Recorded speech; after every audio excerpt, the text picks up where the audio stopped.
Good morning student. आज हम पाठ 8 हमें गोली से उड़ाया जाए पाठ के अगला भाग पढ़ेंगे। पिछली कक्षा में हम पढ़ चुके हैं कि स्वतंत्रता सेनानी भगत सिंह के चरित्र के उन पहलुओं के बारे में जिन के द्वारा हमें देशभक्ति के लिए प्रेरणा मिलती है।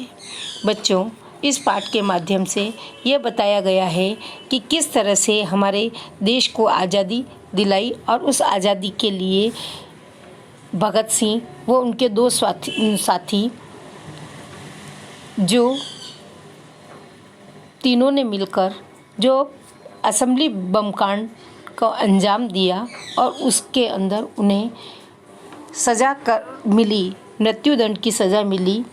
उस सज़ा को कम करने के लिए माफ़ीनामा लिखने को कहा गया और उस माफ़ीनामे में लिखने के लिए वो तैयार नहीं थे, लेकिन उन्हें समझाया गया कि माफ़ीनामा इस तरह लिखा जाए कि उनके स्वाभिमान पर ठेस नहीं पहुंचेगी। इसी के बाद का पाठ हम आज आगे पढ़ेंगे कि जब प्राणनाथ मेहता को लिखने को उन्होंने कहा, तभी भगत सिंह ने उन्हें हामी भर ली कि हाँ, आप प्रार्थना पत्र लिख लाना। और उनके लिख के लाने से पहले ही उन्होंने स्वयं प्रार्थना पत्र लिखा और उस प्रार्थना पत्र का लिखा सेंट्रल जेल लाहौर 19 नवंबर 1931। आदरणीय महोदय, सेवा में सविनय निवेदन है कि भारत किसी ब्रिटिश सरकार के सर्वोच्च अधिकारी वायसराय ने एक विशेष अध्यादेश जारी करके लाहौर षड्यंत्र अभियोग की सुनवाई के लिए एक विशेष अदालत स्थापित की थी। बच्चों, इस पत्र में लिखा गया है कि सविनय निवेदन है कि भारत ब्रिटिश सरकार जो सर्वोच्च यानी सबसे बड़े अधिकारी वायसराय ने एक विशेष अध्यादेश जारी किया। अध्यादेश यानी पत्र जारी किया, पत्र निकाला और उसमें यह लिखा था कि षड्यंत्र अभियोग का मतलब किसी के विरुद्ध योजना बनाना, उसकी सुनवाई के लिए एक अदालत स्थापित की गई, जिसने अक्टूबर सन 1930 में हमें मृत्युदंड सुनाया गया।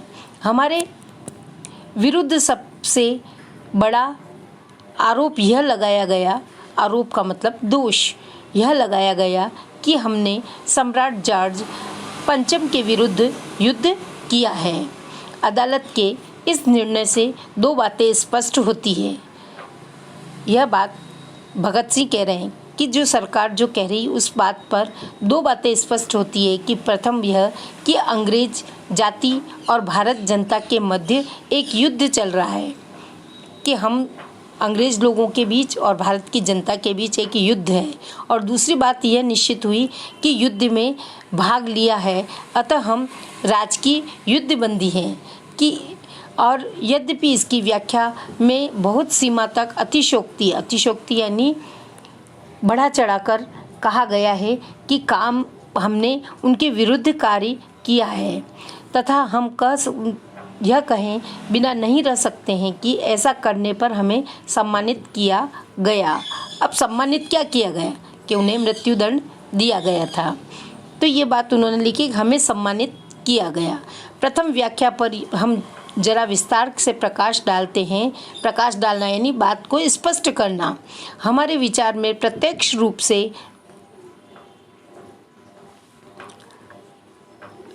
प्रकाश डालना यानी बात को स्पष्ट करना।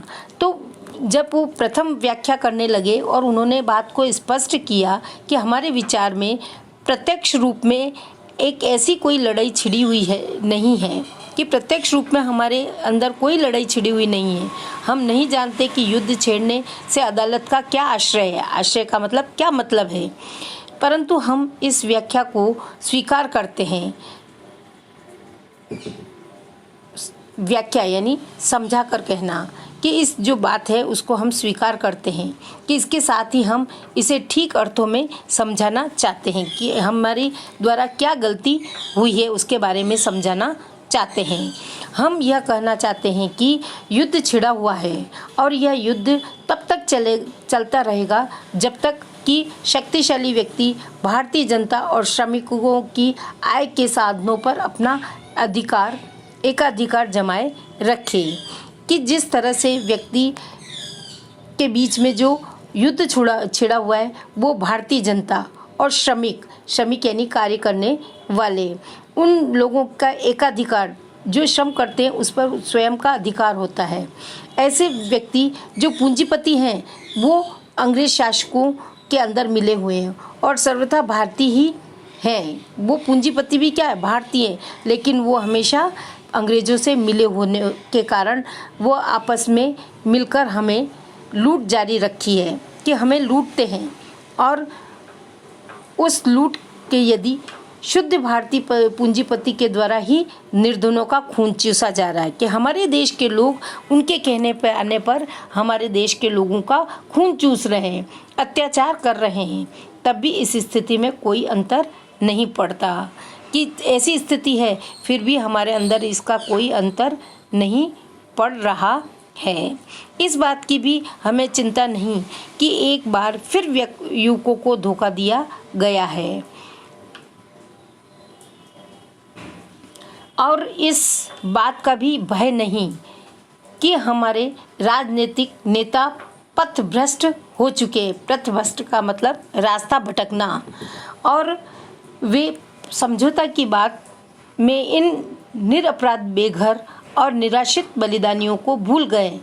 निरपराध यानी निर्दोष, वह इस समझौते में जो रास्ता भटक गए हैं वो इस समझौते में निर्दोष लोगों को भूल चुके हैं, और निराश्रित जो बिना सहारे के हैं, जो बलिदानियों को भूल चुके हैं, जिन्हें दुर्भाग्य से क्रांतिकारी दल का सदस्य समझा जाता है, हमारे राजनीतिक नेता उन्हें अपना शत्रु समझते हैं, क्योंकि उनके विचार में ही वे हिंसा के विश्वास रखते हैं। हमारी वीरांगना यानी वीर स्त्रियों ने अपना सब कुछ बलिदान कर दिया और बलिवेदी पर अपने पतियों को भेंट कर दिया। उन्होंने अपने आप को भी न्योछावर कर दिया, परंतु आपकी सरकार उन्हें विरोधी समझती हैं। आपके एजेंट भले ही झूठी कहानियां बनाकर उन्हें बदनाम कर रहे हैं, लेकिन वह दल की ख्याति को हानि पहुंचाने का प्रयास करें।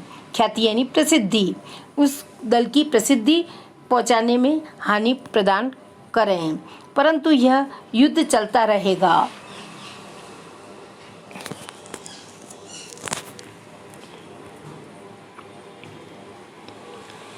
हो सकता है कि यह युद्ध भिन्न भिन्न दिशाओं में से भिन्न भिन्न रूप में ग्रहण करे। कभी यह युद्ध प्रकट रूप में होता है तो कभी गुप्त दिशा में चलता है। कि कभी तो हम प्रकट रूप में यानी उनको जानकारी दे के कार्य करते हैं, और कभी हम गुप्त रूप से उन्हें पता ही नहीं लगता और उनको तोड़ने के लिए गुप्त रूप से हम कार्य करते हैं।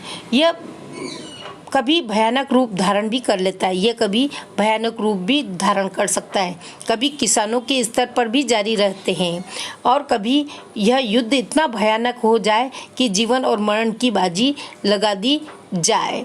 जीवन और मरण की बाजी लगाना मुहावरे का अर्थ है मरने को तैयार होना। चाहे कोई भी परिस्थिति हो, इसका प्रभाव आप पर पड़ेगा। यह आपकी इच्छा पर है कि आप जिस परिस्थिति को चाहो चुन लो, परंतु यह युद्ध चलता रहेगा। इसमें छोटी छोटी बातों पर ध्यान नहीं दिया जाएगा, परंतु सब भी है कि यह युद्ध भयंकर स्वरूप धारण कर ले। यह उस समय तक समाप्त नहीं होगा जब तक कि समाज का वर्तमान ढांचा यानी स्थिति, वर्तमान यानी इसी समय